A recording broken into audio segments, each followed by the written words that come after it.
Tukitoka jijini tuelekee Ilbisil. Mwanamke mmoja mwenye umri wa miaka 66 ameuawa huku binti yake akijeruhiwa kwenye shambulizi la usiku linalodaiwa kutekelezwa na watu wasiojulikana viungani mwa mji wa Bisil. Marehemu anasemekana kuvamiwa nyumbani kwake majira ya usiku na kudungwa kwa kisu mara kadhaa na akaaga dunia akikimbizwa hospitalini. Binti alipata majeraha baada ya kukatwa kwa panga. Kwa sasa naendelea kupokea matibabu hospitalini Kajiado.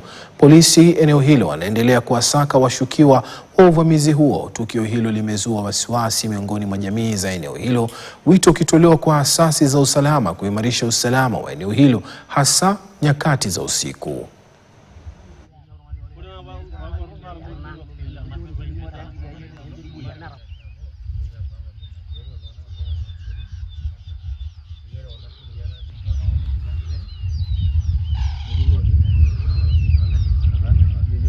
Ilikuwa mwendo wa saa 4. Mimi mwenyewe nikaanza kupiga masimu.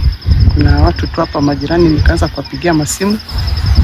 Na nikapata kupewa story kwamba mama fulani ambaye namfahamu vizuri amekatwa na vijana wawili ambao wamemvamia kwa nyumba. Mama ni mama mkubwa kabisa na hangefaa kukufa mapema hivyo. Na huyo mama ni mama mpole ambaye hakuwa na story mingi. Ni mama ambaye alikuwa anajishughulisha na mambo yake, hataki kitu ya mtu, ni mtu mpole, hana story mingi na watu.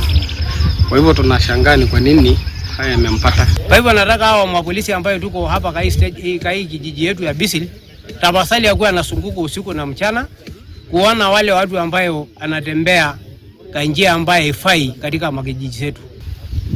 Hii ni mtu tu mhalifu, ametenda uhalifu. Na mhalifu anachukulianga nini? Hatua. Sisi tutachukua hatua, tufanye uchunguzi wetu. Wataalamu wa afya